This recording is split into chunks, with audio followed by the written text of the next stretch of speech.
Liftoff. We have a liftoff. Sziasztok! Ahogy ígértem, ebben a videóban most a vonóhúzást fogjuk megtanulni.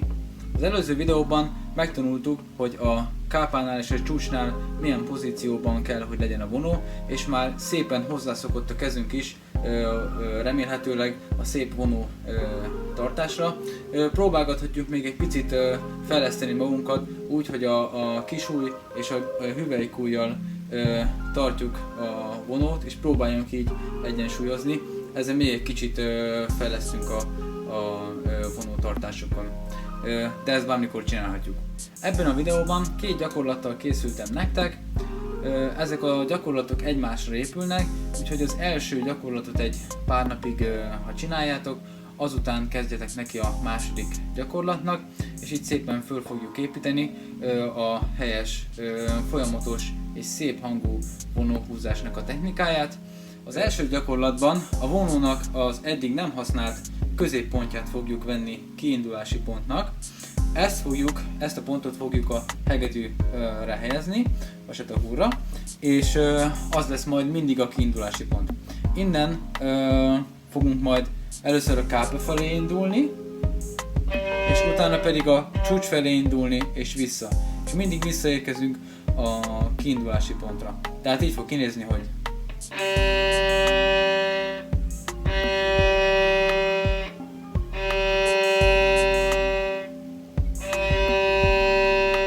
aztán váltjuk a húrt, és megint a kápához megyünk.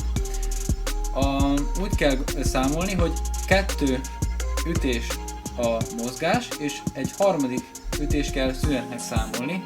Tehát úgy lesz, hogy 1, 2, szűn, 1, 2, szűn, aztán megint 2, szűn, 1, 2, és a szünet alatt vártunk.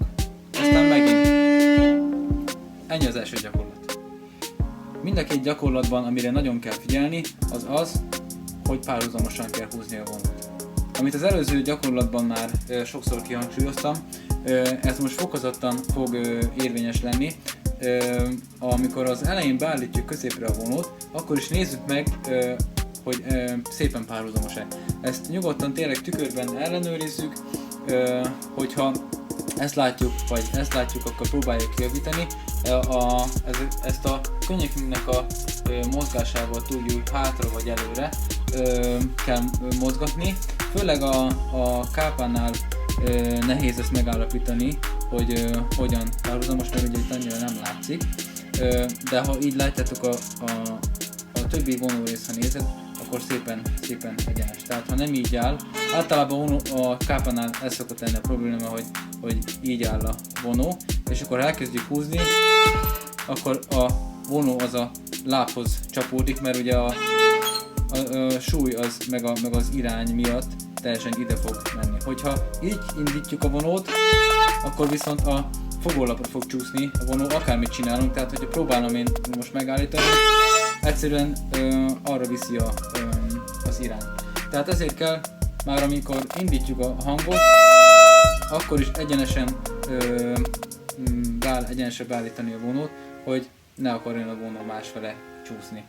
Szóval erre nagyon figyeljünk mindig, ezt nem tudom elégszer kihangsúlyozni, és arra is, hogy a vonó nehogy befele dőljön. Főleg a csúcsnál figyeljünk rá. Ezt azért mondom el nagyon sokszor, mert elég sokszor szokott ez a probléma lenni, és minél többször mondom el, annál biztosabb, hogy meg tudjátok csinálni, vagy rá fogtok majd figyelni.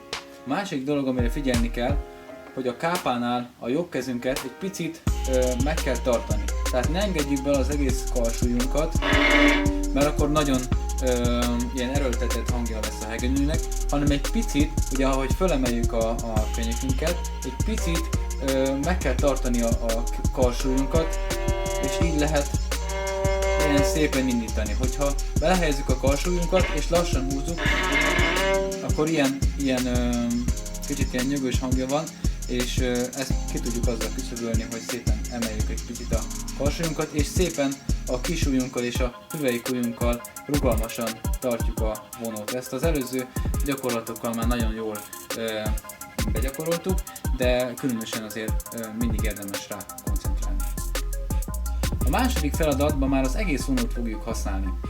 A kiindulási pont az lesz, amit az előző videóban már csináltunk, hogy szépen a kápához rakjuk a vonónkat. Arra figyeljünk, hogy a könyökünk ne lógjon le, hanem szépen a G-húrnál emeljük fel a könyökünket, és ahogy megyünk az E-húr fele, egy picit fokozatosan mindig változik. Jó?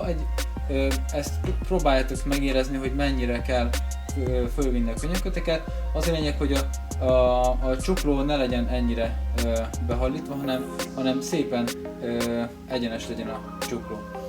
Ez a lényeg a gyakorlatnál, és úgy lesz, hogy 3-ig fogunk számolni egy húzásra, és egy szünet lesz pluszban még hozzá. Tehát úgy lesz, hogy 1, 2, 3, szün, 1, 2, 3, váltás, 1, 2, 3, szün, 1, 2, 3, váltás.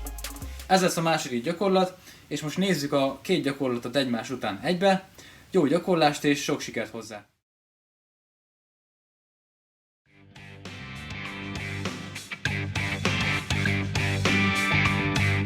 Two, three, one. 2